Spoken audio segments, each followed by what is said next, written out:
मेरे पति ने मुझसे शादी उनकी माँ की मर्जी के खिलाफ की थी। मैं जब अपने ससुराल पहुंची तो मेरी सास मुझे रोज रात को एक गोली यह कहकर खिला देती कि इससे बच्चा सुंदर पैदा होगा। लेकिन अचानक एक दिन मुझे चक्कर आने लगे और फिर मेरे साथ कुछ ऐसा हुआ कि मैं कफन में लिपट गई। सुंदर, शांत व सर्वगुण संपन्न होने के बावजूद भी कविता जी को अपनी बहू सुरभि कभी मन ना भा सकी। सुरभि की गलती सिर्फ इतनी थी कि उसने कविता जी के बेटे वैभव से प्रेम विवाह किया था, जिसमें कविता जी की रजामंदी नहीं थी, क्योंकि वह अपने बेटे की शादी अपनी सहेली की बेटी से करना चाहती थी। लेकिन वैभव ने साफ शब्दों में कह दिया था, अपनी सहेली की बेटी मुझे बिल्कुल पसंद नहीं है, उसके मेरे विचार बिल्कुल अलग हैं और अगर आपने ज़बरदस्ती शादी कराई तो मैं निभा नहीं पाऊँगा। अरे क्यों पसंद नहीं है, क्या कमी है उसमें? ऊपर से माता पिता की इकलौती संतान, पूरी संपत्ति की अकेली वारिस, तुम भी तो हमारे इकलौते बेटे हो। हाँ माँ, तभी तो उसके संस्कार नाम की चीज़ नहीं है, उसे बर्दाश्त करना मेरे बस की बात नहीं। और वैसे भी मुझे सुरभि पसंद है, मेरे साथ ही काम करती है, मैं बहुत समय से उससे प्यार करता हूँ। यह क्या बोल रहा है बेटा, ऐसा कौन करता है? तुझे तो कब से बता रखा है कि तेरी शादी मेरी सहेली की बेटी के साथ तय की हुई है। किसी और लड़की को मैं अपने घर में घुसने भी नहीं दूंगी। कान खोल कर सुन ले तू। ओहो मम्मी, मैं तो आपकी बात को कब से मजाक समझ रहा था। आपने सच में रिश्ता तय किया है, मुझे आज पता चल रहा है। अगर आपको सुरभि इस घर में बर्दाश्त नहीं तो हम किराए के घर में रह लेंगे। आपको जब भी ज़रूरत पड़ेगी हम आ जाया करेंगे और मैं खर्चा भी भेज दिया करूँगा। आप आराम से रहिए। रिटायर पति, इकलौता बेटा कमाने वाला, कहने को तो कह दिया खर्च उठा लेगा, लेकिन कहीं बहू के बहकावे में आकर हमेशा के लिए दूर हो गया। इस डर से कविता ने बिना मन के शादी के लिए हाँ कर दी। सुरभि शादी कर वैभव के घर आ गई। उसने पूरी जिम्मेदारी से आते ही घर के काम संभाल लिए। उसने ऑफिस से भी छुट्टी ले रखी थी ताकि अपने ससुराल में समय बिताए और सास ससुर के दिल में जगह बना सके। परंतु बेचारी सुरभि की सभी कोशिश नाकाम रही। लाख जतन करने पर भी कविता जी कभी सुरभि से खुश नहीं होती थी। उसका ससुराल के प्रति समर्पण व सेवा भाव देख ससुर जी जरूर खुश रहते थे।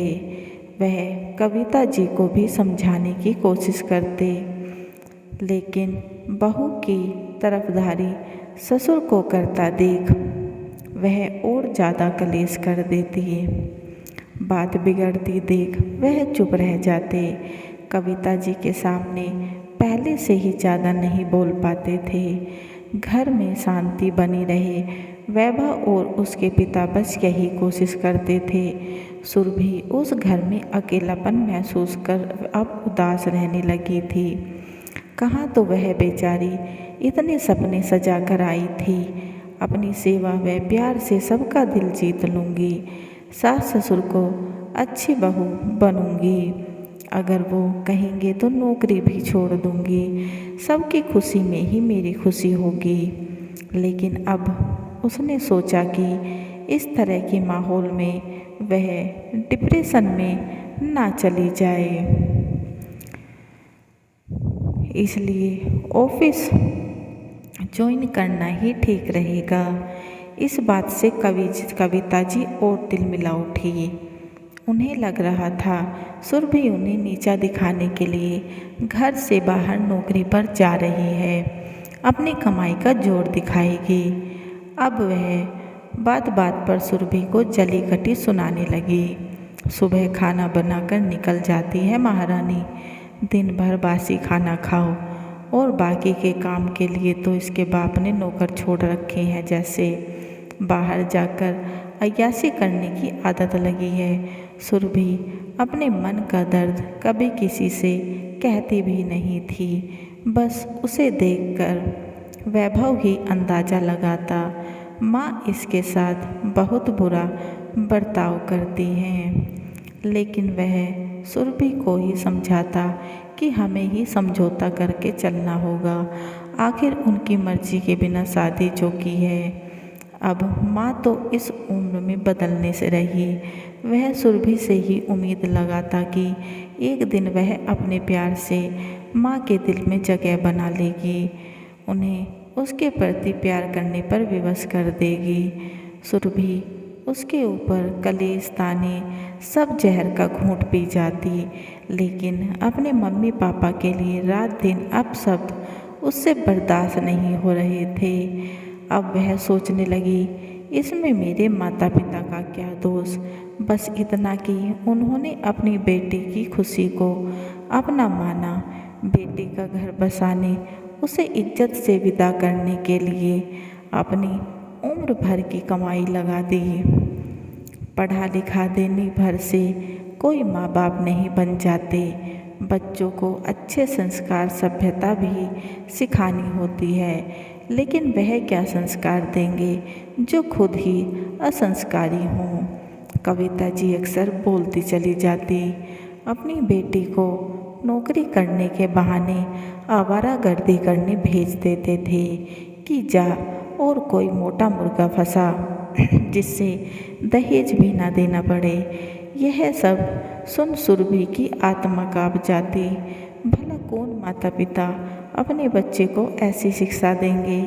और मेरे माता पिता ने तो शादी की रस्मों में व दहेज हर जगह इनकी इच्छा अनुसार खर्च किया, भले ही सर से पैर तक कर्ज में डूब गए हों, लेकिन प्यारी बिटिया को कोई कमी नहीं रहनी चाहिए।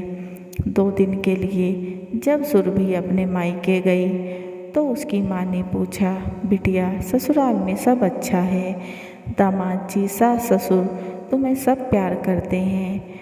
उसका मन तो हुआ माँ के गले लग अपने मन का सब हाल सुना दे, लेकिन माँ के चेहरे की उम्मीद देख वह मुस्कुरा कह देती, हाँ माँ सब बहुत अच्छे हैं, मेरा बहुत ख्याल रखते हैं। माँ के चेहरे पर सुकून देख सुरभि भी उसी से संतुष्ट हो जाती।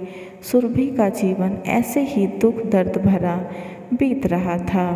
वह ससुराल वापस आ गई और अगली सुबह कविता जी को सुरभि रसोई आंगन में कहीं नहीं दिखी। घर का सब काम ऐसे ही फैला पड़ा था तो उनका पारा 7वें आसमान पर पहुंच गया और बड़बड़ाने लगी, कहाँ मर गई करम चली, फिर सब काम छोड़ चली गई नौकरी के बहाने अय्याशी करने। मुझे तो नौकरानी समझ रखा है महारानी ने, करती रहेगी सब काम पीछे से। आज सुबह से ही सुरभि की तबीयत कुछ ठीक नहीं थी। वैभव अभी सो ही रहा था। सुरभि थोड़ी हिम्मत कर उठी तो उसे चक्कर आ रहे थे। उसका मन भी ठीक नहीं था। फिर भी वह नहा धोकर जब उसे कुछ ठीक महसूस हुआ तो रसोई में जाकर सास ससुर की चाय दी और नाश्ते की तैयारी में लग गई।